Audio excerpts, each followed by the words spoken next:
जुग पुरुष भक्तों के चित्त को चुराने वाले धर्म ध्वजाधारक अखिल ब्रह्मांड नायक भक्त वांछा कल्पतरु भगवान गोविंद माधव चितचोर माखन चोर, जो नाम आप प्रभु का जाने। आइए इन्हीं माधव की मधुर लीला का आज हम सब दूसरे दिन रसास्वादन करें। भगवान की कथा के पूर्व अपने चित्त को, अपने मन को, अपनी वाणी की पवित्रता के लिए आइए हम सब थोड़े देर भगवान नाम संकीर्तन कर आज की कथा प्रारंभ करें। सभी प्रेम से भगवान नाम संकीर्तन करें, है ना। जिसको जैसे आए वैसे ही करें। हमें भी नहीं आता फिर भी हम तो कर ही रहे हैं। सीताराम सीताराम सीताराम जय सीताराम, सीताराम सीताराम सीताराम जय सीताराम, सीताराम सीताराम सीताराम जय सीताराम, सीताराम सीताराम सीताराम जय सीताराम, सीताराम सीताराम सीताराम जय सीताराम, सीताराम सीताराम सीताराम सीताराम, सीताराम सीताराम सीताराम जय सीताराम, सीताराम सीताराम सीताराम सीताराम, सीताराम सीताराम सीताराम जय सीताराम, सीताराम सीताराम सीताराम जय सीताराम, सीताराम सीताराम सीताराम जय सीताराम, सीताराम सीताराम सीताराम जय सीताराम, राधे श्याम राधे श्याम राधे श्याम जय राधे श्याम, राधे श्याम राधे श्याम राधे श्याम राधे श्याम, राधे श्याम राधे श्याम राधे श्याम जय राधे श्याम, राधे श्याम राधे श्याम राधे श्याम जय राधे श्याम, राधे श्याम राधे श्याम राधे श्याम जय राधे श्याम, राधे।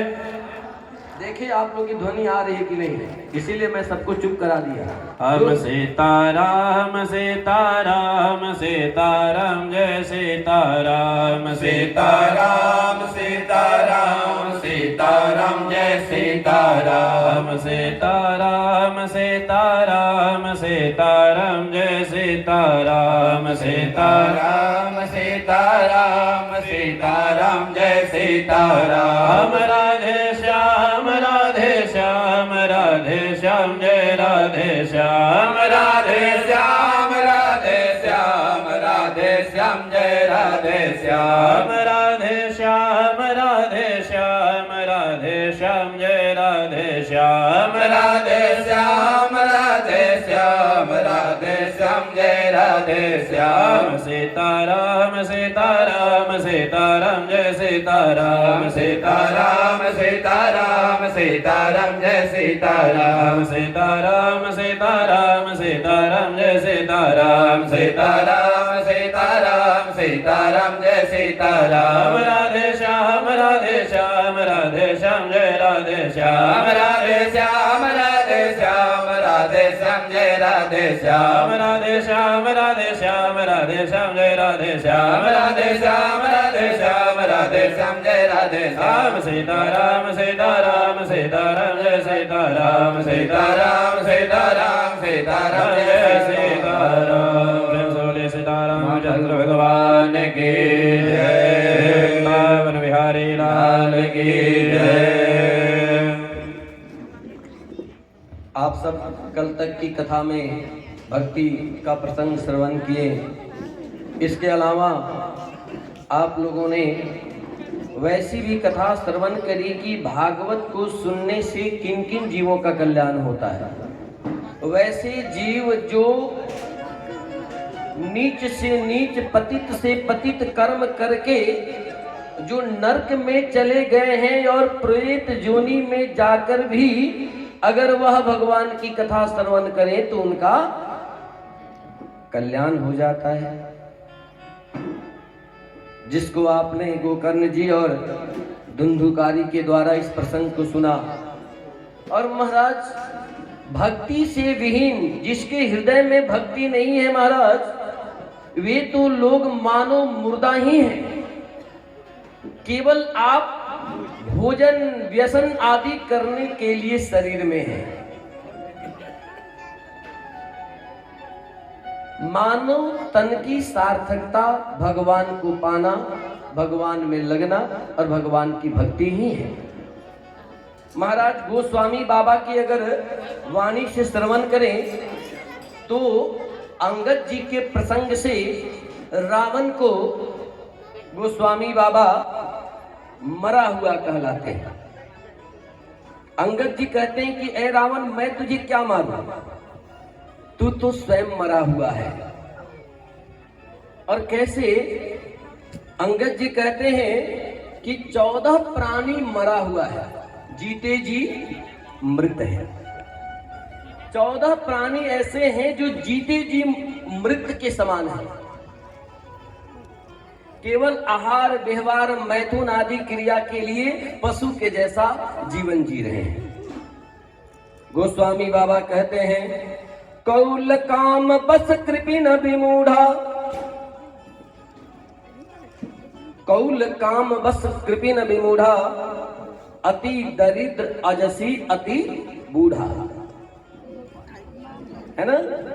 और सदा रोग बस सतत क्रोधी, विष्णु विमुख श्रुति संत विरोधी, तनु पोषक निंदक अघखानी, जीवत सवसम 14 प्राणी। ये 14 प्राणी जीते जी क्या है महाराज? मुर्दे के समान है। कौन कौन? ध्यान करिए। कौन? कौल यानी वाम मार्गी, है ना। कौल काम बस कामी पुरुष, कृपिन मूर्ख, अति दरिद्र। और कुछ लोग ऐसे होते हैं महाराज, किसी के लिए उपकार करें, उसके भलाई की बात करें, फिर भी उन्हें अपजस मिल जाता है, अजसी। अब बेचारे भला तो कर रहे हैं लेकिन कलंक लगते जा रहा है। महाराज एक व्यक्ति के कंठ में कुछ अटक गया और वो अटकने के कारण से श्वास नहीं ले पा रहा था, और एक बेचारी माता जी दौड़ी गई कि भैया इसको पानी पिला दो, कहीं इसका ये अटकन खत्म हो जाए। और जैसे ही पानी पिलाई, संयोग बस उसी समय बेचारे का जय जय सीताराम हो गए। अब बताओ, माता जी ने तो पानी पिलाया प्राण रक्षा के लिए, लेकिन क्या हुआ? उनको कलंक लग गया, अजस लग गया। तो अजसी प्राणी महाराज, है ना। अति दरिद्र अजसी अति बूढ़ा। जो व्यक्ति अति बूढ़ा हो जाए ना महाराज, यानी समाज में उसकी उपयोगिता अगर कम हो जाए ना, वो भी बेचारे मृत के ही समान हो जाते हैं। भगवान से कहते, भगवान अब नहीं जीना, अब नहीं जीना महाराज, हमें यहां से बुलाओ, यहां रहना ही नहीं है मुझे। और महाराज कुछ तो ऐसे होते हैं कि एक बार अयोध्या में एक संत के यहाँ एक बूढ़े आदमी गए। बेचारी की अवस्था बड़ी बूढ़ी हो गई थी महाराज। जाकर महाराज संत को प्रणाम करके बोले कि महाराज, मैं अब आपके आश्रम में रहना चाहता हूं, अब मैं विरक्त हो गया, अब मैं यहीं रह के भगवान की सेवा करूंगा। अच्छा आप विचार करो, उन महात्मा जी ने कहा कि भैया अब तुम सेवा करने नहीं आए हो, अब तो तुम इस आश्रम में सेवा लेने आए हो। अब तो ये दांत टूट गए, कहना होगा राम निकलेगा आप। निकलेगा आम। कहिएगा राम तो मुंह से निकलेगा आम। अच्छा, आप एक और विचार करिए, एक बड़ा दिव्य प्रश्न है, आपके मन में ये भाव आए कि भक्ति कब करें। यहाँ सारी माताएं बैठी हैं और मैं तो आप सबों का बहुत धन्यवाद ज्ञापन हमेशा करता, आज नहीं, क्योंकि अगर सनातन धर्म आज है, जीवित है, व्यवस्थित है, उसमें पहला योगदान आपका है। मुगलों के अत्याचार से लेकर, अंग्रेजों के कुशासन से लेकर, मेकाले की शिक्षा पद्धति, इन सबसे आप लोगों ने लड़कर भारत भूमि, भारत की संस्कृति और व्यवस्था को बचाए रखने की जिम्मेवारी अपने कंधों पर ली है। हाँ ठीक है, दो चार इसमें पुतना प्रवृत्ति की हो जाए, लेकिन दो चारों से सबकी गणना नहीं होती।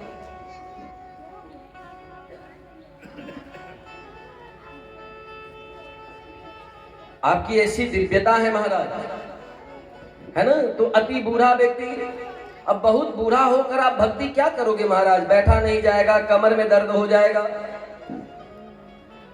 परेशानी हो जाएगी, बोल नहीं पाएंगे। अब आप सेवा देने नहीं गए, सेवा लेने गए। आप विचार करिए कि एक सड़ा हुआ फल आपको खाने को दिया जाए, सस्ता वाला, आप खाएंगे?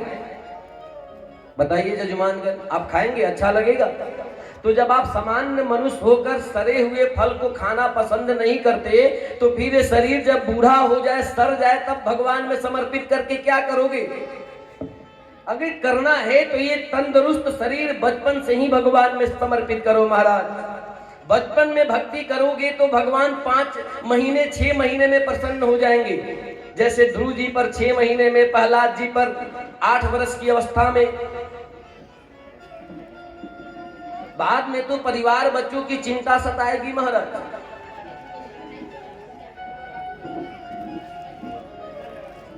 इसलिए भक्ति बचपन से ही करनी चाहिए, और भक्ति भी प्रारब्ध से आती है महाराज। तो अति बूढ़ा, अजसी अति बूढ़ा, सदा रोग बस सतत क्रोधी, जिसके शरीर में हमेशा रोग लगा हो, हमेशा क्रोध आएगा, कब क्या बोले, है ना। और क्या है महाराज, विष्णु श्रुति संत विरोधी, जो भगवान विष्णु का विरोधी हो, जो संत की निंदा करता हो, जो पर निंदा करता हो, तनु पोषक निंदक अघखानी, जो केवल अपनी चिंता करता हो, मेरा ये शरीर कैसे रहे, मेरा भोजन कैसे हो, मेरी व्यवस्था, है ना। और निंदक मैंने बताया। अच्छा, निंदा की परिभाषा क्या है?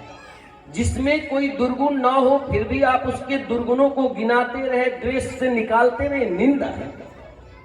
निंदा करने से आपका तेज नष्ट हो जाता है। आप निंदा न करो, आत्म कल्याण की बात सोचिए, है ना। तो निंदक अघखानी, अघ मतलब पाप की कमाई।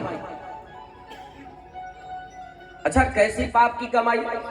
आप सब पर उदाहरण दे तो थोड़ा बुरा लगे, चलो पंडित जी लोग हैं तो इन्हीं लोग पर उदाहरण दे दे। मान लो पंडित जी ने किसी जजमान से 1.25 लाख महामृत्युंजय का संकल्प कराया, 1.25 लाख की दक्षिणा करे, प्राप्त भी 1.25 लाख की दक्षिणा ले, और जब करे 1 लाख, तो 25,000 की कमाई क्या है? वही कमाई है। और फिर दरिद्रता तो आएगी ही ऐसे धन से, संपन्नता तो आएगी नहीं आपके यहाँ, है ना। तो अघखानी जीवत 100 समा 14 प्राण। इसीलिए भक्ति विहीन आप मुर्दा न बनिए। भक्ति, भागवत शास्त्र तो भक्ति शास्त्र है, इसलिए सद्भाव से भक्ति करें महाराज। और फिर आप विचार करेंगे कि ये भक्ति कैसी है, भक्ति का स्वरूप क्या है महाराज, भक्ति कहते किसे हैं? तो भागवत में और रामायण में भी भक्ति की व्याख्या दोनों जगह की गई है। केवल शब्दों का हेर फेर है, लेकिन भाव एक है महाराज। भागवत में नवधा भक्ति की विवेचना की गई है, और आप सब जानते हैं कौन सी भक्ति है नवधा?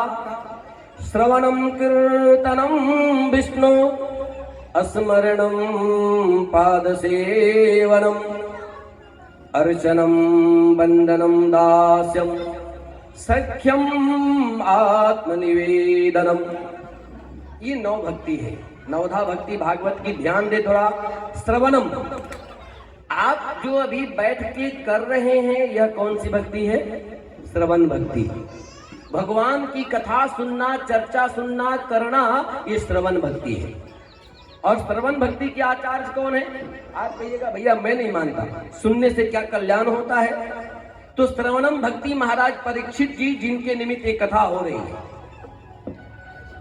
परीक्षित जी को भगवान की कथा सुनकर ही मुक्ति मिल गई है। तो श्रवणम और कीर्तनम, दूसरा क्या है? कीर्तनम। आप गिनते जाए। सुखदेव जी महाराज केवल भगवान का कीर्तन करते रहते और कीर्तन करके ही परमात्मा को पा गए। स्मरणम, स्मरणम कौन? प्रहलाद जी भगवान का स्मरण करते रहते हैं महाराज। पाद सेवनम, लक्ष्मी जी लोग नारायण की पाद सेवा। आज तो पाद सेवा कहाँ होती, पाद सेवा ली जाती, दी कहाँ जाती है महाराज? आजकल तो भाई पतित हो गए तभी पति बन गए महाराज।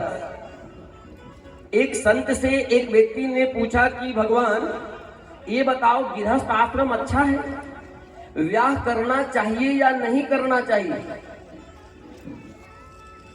संत जी चुप रहे।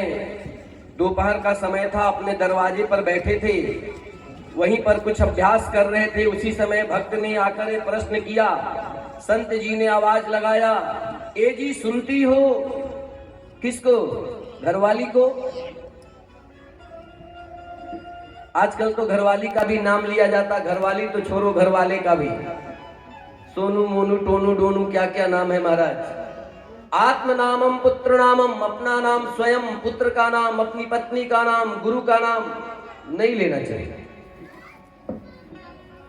इससे आयु क्षय होता है। इसलिए पहले लोग अपने बेटे के नाम में कुछ और कहते, बबुआ, बेटा, राम जी। औरतों का भी कुछ नाम हुआ करता था, बहुत लोग का होगा, उसके मायका के गांव के नाम से। फालना वाली, मोटकी चाची, छोटकी चाची, पतरकी चाची, है ना, या उनके बच्चे के नाम से है। घर वाले भी बोलते थे भाग्यवान कहाँ हो। नहीं लेना चाहिए महाराज। तो पाद सेवनम भक्ति लक्ष्मी जी, और अर्चनम पूजा, ये भी भक्ति का स्वरूप है, पृथु जी महाराज, है ना। और वंदनम, भगवान को बार बार प्रणाम करो, नमस्कार करो, अक्रूर जी महाराज। और वंदनम के बाद दास्यम, भगवान का दास बन जाओ, नौकर बन जाओ, टहलुआ बन जाओ, सेवक बन जाओ महाराज। कौन? हनुमान जी। हनुमान जी केवल भगवान की सेवागिरी की। अच्छा, आप लोग एक कीर्तन सुनते हैं, कभी कभी तो हमें कीर्तन पर भी बड़ा आश्चर्य आता है। पूरी दुनिया गाती है कि दुनिया चले ना, जोर से बोलिए, आप लोग को आता है, दुनिया चले ना श्री राम के बिना, राम जी चले ना। अच्छा, आप विचार करिए, हनुमान जी तो थे, सुग्रीव जी के साथ थे जब उनकी पत्नी को उठाकर बाली ले गया। हनुमान जी का बलाबल कहाँ था महाराज? जब राम जी की सानिध्य प्राप्त हुई तब हनुमान जी में दिव्यता आई। जब अर्जुन के साथ भगवान कृष्ण आए तो अर्जुन का गांडीव काम किया, और जब भगवान धाम छोड़ दिए, अर्जुन पर से कृपा हट गई। कुछ स्त्रियों को बचाना था, आप ये कथा आगे श्रवण करेंगे। और वहीं अर्जुन, वहीं गांडीव, वहीं तेज, वहीं वीरता, और अर्जुन बचा नहीं पाए, ढीलों ने लूट लिया।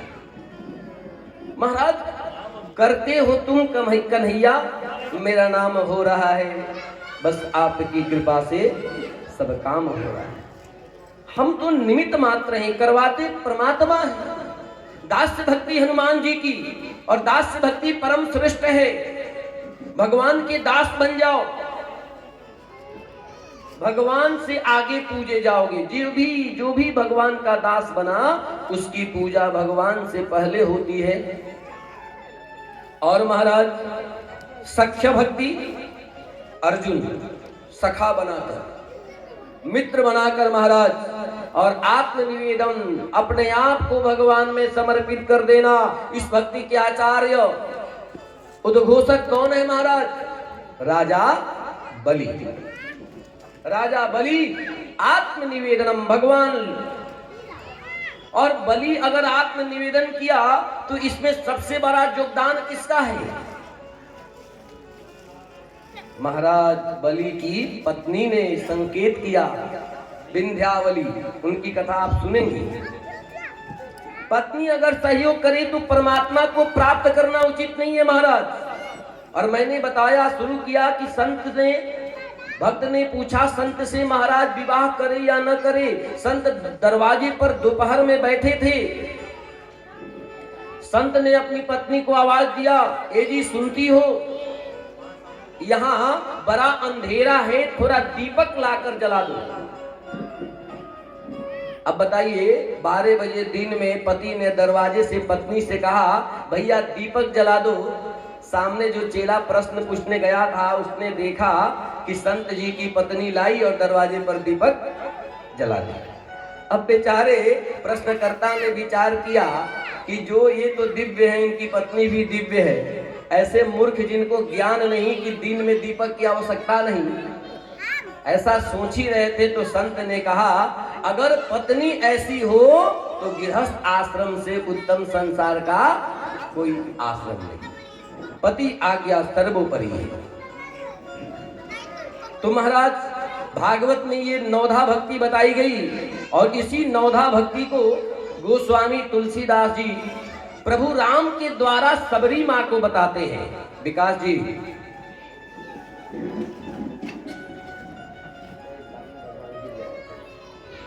सबरी माता को यही भक्ति का उपदेश देते हैं महाराज। आप सब जानते हैं नवधा भक्ति, नवधा भक्ति आप सब जानते ही हैं भगवान का, जो सबरी माता को भगवान राम ने बताया और यही है। फिर भी आप एक बार सुन लें, नवधा भक्ति कहूँ तो ही पाही, सावधान सुनु धरु मन माही। है ना, क्या है? प्रथम भक्ति संतन कर संगा। पहली भक्ति क्या है? संतों का संग करो। है ना, दूसरी रति मम कथा प्रसंगा, मेरे कथा प्रसंगों का श्रवण करो। गुरुपद पंकज सेवा, तीसरी भक्ति अमान। गुरुदेव के चरणों में केवल सेवा भी करो तो भगवान प्रसन्न हो जाएंगे महाराज। चौथी भक्ति मम गुणगण करई प्रकट तजिगान। है ना, मंत्र जाप मम दृढ़ विश्वासा, पंचम भजन सुवेद प्रकाशा। और महाराज आगे बताते हैं, छठतम शील विरति बहुकर्मा, निरत निरंतर सज्जन धर्मा। सातवीं भक्ति का स्वरूप बताते हैं कि सातव सममोहि मय जग देखा, मोते संत अधिक करि लेखा। आठव जथा लाभ संतोषा, सपने नहीं देख ही पर दोषा। सपना में भी पर में दोष, दूसरे में दोष मत देखिए, भक्ति का ये लक्षण है महाराज। आठवीं भक्ति और नौवे भक्ति के रूप में उपदेश देते हैं, नवम सरल सब सन छल हीना, मम भरोस हित हरस न दीना। भरोसा रखो भगवान पर महाराज। और गोस्वामी बाबा कहते हैं, राम जी के वाणी से ये भक्ति का उपदेश गोस्वामी जी नहीं दे रहे, राम जी ने सबरी माता को दिया। और देखिए कितना दिव्य है कि 9 में से कोई एक, किसी एक पंथ, एक मार्ग, एक भक्ति को अगर आपने अपना लिया तो भी आपका कल्याण हो जाएगा, संदेह नहीं है महाराज। है ना, नवम एक जिनके होई, नारी पुरुष सचराचर कोई। चाहे वह नारी हो या पुरुष हो, कोई हो, भक्ति सब कर सकते हैं महाराज। है ना, सोई अति समय प्रिय भामिनी मोरे, सकल प्रकार भक्ति दृढ़ तोरे। बोलिए सीतारामचंद्र भगवान की जय। आप इन 9 में से कोई भक्ति प्राप्त करें। आइए श्रीमद् भागवत के प्रथम स्कंध में हम सब प्रवेश करें। यहीं से कथा प्रारंभ होती है महाराज।